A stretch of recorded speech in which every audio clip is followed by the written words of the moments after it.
उत्तराखंड सरकार ने एक बड़ा और अहम फैसला लेते हुए राज्य के मदरसा बोर्ड को समाप्त कर अल्पसंख्यक शिक्षा प्राधिकरण के गठन को मंजूरी दे दी है। मुख्यमंत्री पुष्कर सिंह धामी का कहना है कि इस फैसले का उद्देश्य अल्पसंख्यक बच्चों को आधुनिक, गुणवत्तापूर्ण और समान शिक्षा से जोड़ना है। इसके साथ ही उत्तराखंड अल्पसंख्यक शिक्षा अधिनियम 2025 लागू करने वाला देश का पहला राज्य बन गया है। मदरसा बोर्ड को समाप्त करने के फैसले पर मुख्यमंत्री पुष्कर सिंह धामी ने स्पष्ट किया कि सरकार अल्पसंख्यक बच्चों के लिए शिक्षा का एक मजबूत और पारदर्शी मैकेनिज्म तैयार कर रही है। मुख्यमंत्री ने कहा कि जिन समुदायों के लिए यह व्यवस्था बनाई गई है, अगर उनके मन में कोई आशंका या सवाल है तो सरकार संवाद के जरिए उसका समाधान करेगी। के साथ अल्पसंख्यक शिक्षा में सुधार का विधेयक हमने अगस्त माह 2025 में विधानसभा में प्रस्तुत किया था। वो पारित होने के बाद उसके पीछे हेतु था कि सभी को एक समान शिक्षा मिले, सबको शिक्षा का अधिकार मिले। और जो पहले से मदरसा बोर्ड था उसमें चूँकि जो राज्य का हमारा शिक्षा बोर्ड था, उस शिक्षा बोर्ड के द्वारा जो निर्धारित पाठ्यक्रम था वो पाठ्यक्रम नहीं पढ़ाया जाता था। बच्चों को आधुनिक शिक्षा से जोड़ना है, सबको शिक्षा का अधिकार देना है। आदरणीय प्रधानमंत्री जी के नेतृत्व में हर बच्चे को शिक्षा मिले, वो भविष्य में राष्ट्र के काम आए, देश के काम आए, समाज के काम आए, उस दिशा में उसको आधुनिक शिक्षा मिलनी चाहिए। न कि बहुत पुरानी कट्टरवादी मानसिकता की शिक्षा, कबीलाई मानसिकता की शिक्षा, 500 वर्ष पुरानी जो ऐसी शिक्षा है जिससे उनका भविष्य का निर्माण नहीं हो सकता। तो उनको समाप्त किया है, मदरसा बोर्ड समाप्त करने का निर्णय लिया है 1 जुलाई 2026 के बाद। और इसमें अन्य जो अल्पसंख्यक वर्ग में अन्य लोग भी आते हैं, चाहे सिख हों, जैन हों, बौद्ध हों, पारसी हों, ईसाई हों, बौद्ध हों, उन सभी को भी इसके अंतर्गत लाया है। हमारा इसके पीछे ध्येय ही है कि अब एकीकृत शिक्षा हो जाए, एक जगह पर सब लोग आ जाएं और सभी को इसका लाभ मिलना चाहिए, उस उद्देश्य से। और देवभूमि में शिक्षा के मंदिर स्थापित होने चाहिए जो संस्कार दें, बच्चों को गुणवान बनाएं, बच्चों को भविष्य के लिए तैयार करें। देश और राष्ट्र में, दुनिया में जो है हमारे बच्चे जाएं, सभी को आगे बढ़ने का अवसर मिले, अच्छी शिक्षा मिले। सरकार के मुताबिक अल्पसंख्यक शिक्षा प्राधिकरण के गठन के बाद प्रदेश के सभी अल्पसंख्यक शिक्षा संस्थानों को उत्तराखंड माध्यमिक शिक्षा परिषद से पंजीकरण कराना अनिवार्य होगा। इससे राज्य भर में एक समान पाठ्यक्रम लागू किया जाएगा और बच्चों को दीनी तालीम के साथ साथ आधुनिक शिक्षा भी उपलब्ध कराई जाएगी। हालांकि इस फैसले को लेकर विपक्ष ने सवाल खड़े किए हैं। कांग्रेस प्रदेश अध्यक्ष करिश गोदियाल का कहना है कि किसी भी योजना की सफलता इस बात पर निर्भर करती है कि जिन लोगों के लिए योजना बनाई गई है वे उससे कितने संतुष्ट हैं। उन्होंने कहा कि सरकार को अल्पसंख्यक समुदाय की आशंकाओं और सवालों का स्पष्ट जवाब देना चाहिए।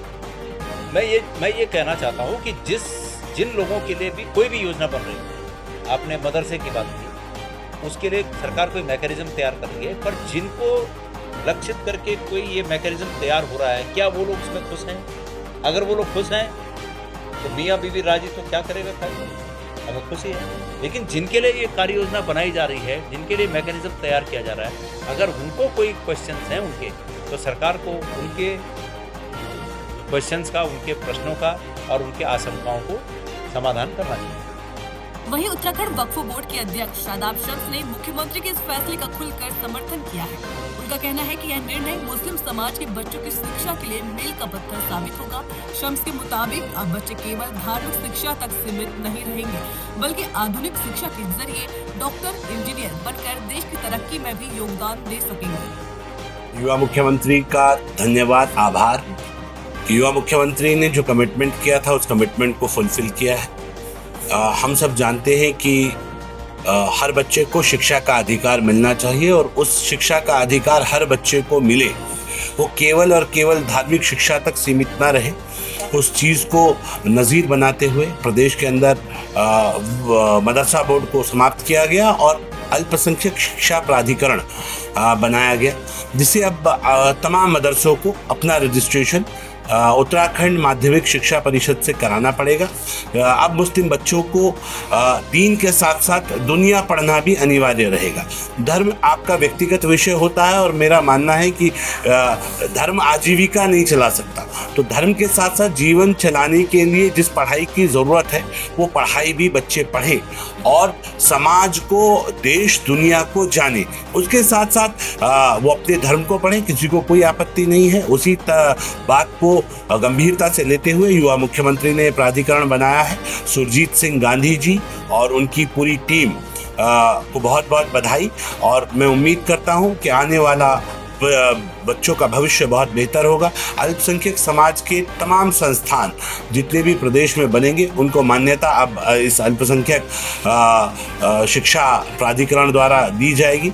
और मेरा मानना है कि अब हमारे बच्चे भी, खासकर मुस्लिम समाज के बच्चे भी डॉक्टर हाफिज कुरान के साथ साथ डॉक्टर, इंजीनियर, फिलोसोफर बनकर डॉक्टर APJ अब्दुल कलाम के रास्ते पर आगे बढ़ पाएंगे। उनको भी देश के लिए कुछ करने का अवसर मिलेगा। उनके पास भी अब पर होंगे और खुला आसमान होगा, जितना ऊंचा उड़ना चाहें वो आगे बढ़ सकते हैं।